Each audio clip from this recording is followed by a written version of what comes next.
Happy Saturday, everybody. Welcome to Annoyed Gamer. I am back. I have been gone for 2 odd weeks or so. I have been in the UK with my family, and then me and my wife, we decided to tour the Champagne regions of France, where we quaffed much bubbly stuff and ate amazing food. And yes, I am twice the man that I was when I left, but I don't give a shit because it was awesome. But I was obviously following what was going on in the gaming world because we had PAX, we had GDC, whole bunch of stuff happened. First of all, I'm wearing this black shirt. Why? Rest in peace, LucasArts. Disney, really? Let me give you a second to get this to sink in. LucasArts, the studio that brought us Sam & Max, Day of the Tentacle, Full Throttle, The Dig, Jedi Knight, Battlefront, bunch of great games. You notice I didn't put Star Wars Connect in there because obviously that was a big pile of steaming stank, and it's unfortunate that LucasArts' last ever game, the one that they will be known for, is Star Wars Connect. Yeah, I'm Han Solo. Yeah, Han Solo time. Ugh.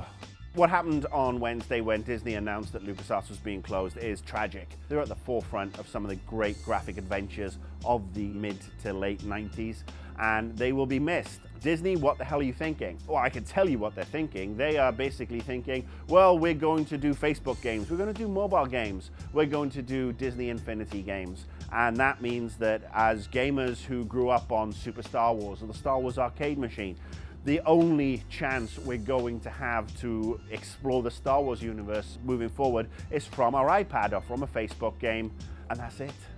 And I'm saying no more big Star Wars games because Disney have said they want to license that stuff out. And they have spent the last few months exploring and, trying to partner up with people to, get this license out there so people can start working on games that are based around the next trilogy. Unfortunately, they're probably asking way too much fucking money for it. And yes, I'm back and I'm sweary. I'm pissed. Where is Battlefront 3? Where is the new version of Dark Forces Jedi Knight? Those are great games that combine force powers and shooting and the amazing music. X-Wing versus TIE Fighter. If you have never played X-Wing versus TIE Fighter, go find it, buy it, install it on your PC. All the stuff that they released from about 93 on was just absolutely cool up until we've had this dross over the last 2 or 3 years. These games are gone. These games, we will not see them in their current life. They're talking about, expanding the universe, more movies, and we're not going to have the games that we deserve. Disney, this is a stupid ass idea. I was happy with your acquisition of Lucasfilm because you took that wonderful library of movies and that universe out of George Lucas's senile, chubby fingers. I love the guy because he gave us Star Wars. Unfortunately, he gave us Star Wars and then proceeded to insert an unlubed finger up our bottoms and wiggle it around. And the reason I was kind of happy that, Disney went out and bought this was because I'd seen how they treat the Marvel properties. Deadpool looks like a cool game. Lego Marvel Superheroes, that looks like a cool game. I mean, the movies had come out and they were really good and it hasn't impacted the comic book side. So I was really hoping that with LucasArts there, this studio, all this tech, that you would start to see them expanding their portfolio. LucasArts working on some Marvel games. That would have been cool. There are people there with skill sets. There are creative people there. Big friggin' mistake, Disney. It was a dark day for video gaming. I gotta say, mind you, props to the guys at Raven Software who actually did Dark Forces Jedi Knight and Jedi Outcast. They actually have released the source code for people to go on mod and create Star Wars stuff on their PCs. So do a search for that, by the way. And yeah, I'm just gutted, LucasArts. Yeah. Next topic is, oh look, layoffs, more layoffs. I mean, yes, we had LucasArts, but we've had more layoffs. We've had Square Enix, who I will go into shortly. And then there's Activision, who have handled things in a rather classy way. And I use that term really sarcastically, to be honest with you, because the Game Developers Conference was last week in San Francisco. One of the great things about GDC is that if you're a developer who's looking for work, or who knows you are going to be looking for work, you can do your resume up and you can take it out and you can drop it off because people have recruitment booths. Lots of companies have them. And High Moon Studios, who are down in San Diego area, it would have just been a short jaunt up for them to go and hand out resumes and all that sort of stuff and maybe get a head start and get something lined up. Because as of Monday, Activision turned around and fired 70 people who had been working on the Deadpool game. I mean, this is obviously after Activision released the Walking Dead game as well, and ooh, how did that go? That's the one that launched the same day as BioShock Infinite, yeah? I think that game was as well received perhaps as the season finale of The Walking Dead Season 3. So maybe they do kind of deserve each other. I kid all you Walking Dead fanboys. The game was probably shit anyway. But also, we've had more layoffs at Square Enix. Now, I'm going to go off on a little rant on Square Enix in a minute, but I'm actually going to give them some props first before I take my belt off and slap them on the ass with it. The way they handled the layoffs was actually pretty classy. The people who knew they were getting laid off had been told, actually a couple of months ago, to give them time to go and find something new.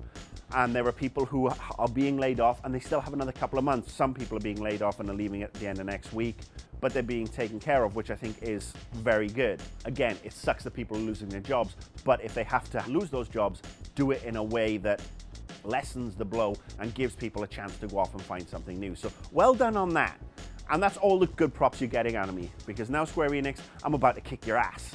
So while I was away last week, I saw the earnings report for Square Enix and how they're very upset that the games coming out of Eidos Montreal have not hit their sales target. Pause that for a second. All right, let's look at Tomb Raider. Tomb Raider came out pretty much universal acclaim. It's one of the best games of this year, bar none in my opinion. And I think the reviews back that up.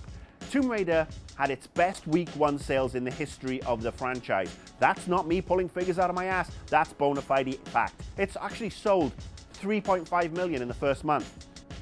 And that didn't hit your sales projections? Really?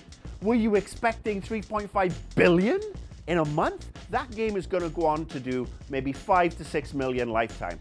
That, for a reboot of a franchise that was unfortunately plumbing the depths and was dragging its weary carcass around, is great.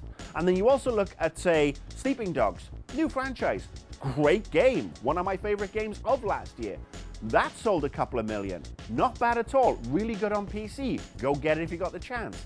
Hitman, another franchise that needed rebooting, and it was rebooted, and yes, it had some issues, but it was still one of the better Hitman games. That sold another couple of million units. So what is your idea of success, Square Enix? How about this? Let me tell you what my definition of a successful company is. It's a company that invests in its games, in its people. It puts together great teams. Let's go through this. Tomb Raider, Hitman, Deus Ex, that was another good one. Oh, these are all out of Eidos Montreal. And we have Thief 4 coming out of Eidos. Those guys got their act together. They really did. Yeah, I know Crystal Dynamics worked on Tomb Raider and blah, blah, blah, but I mean, it's still within that Eidos umbrella, if you will, for pedantic hair splitters out there. Now let's look at the rest of the Square Enix portfolio. In fact, let me just put my hand on my ass, crap in my hand, and then I'll have something that looks like the Square Enix portfolio outside of the Eidos games. I'm talking about Final Fantasy. I'm talking about all the different iterations, tic-tacs, tactics, whatever the hell you got going on. Basically, all the wanky, pretentious crap that really doesn't sell outside of Japan. And I know there are people who watch this show who are going to go, oh, you're racist. You don't like true gaming. You hate Japanese gaming. Guess what? I grew up on Japanese games. I used to love Japanese games. I just wish Japanese games weren't fucking stuck in 1995.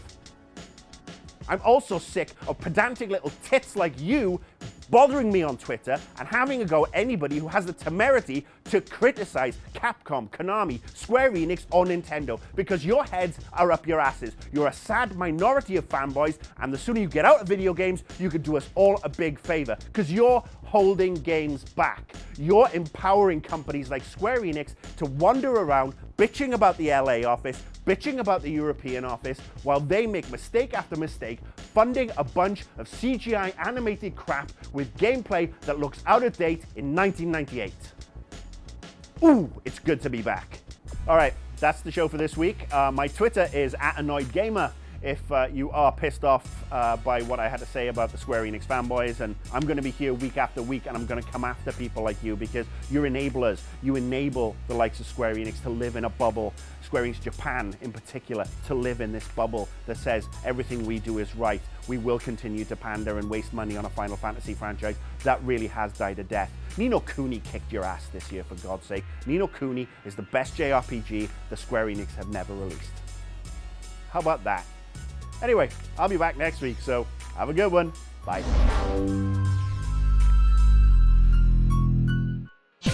See this and other GT shows and game reviews on the GT Originals iOS app, available now on the App Store.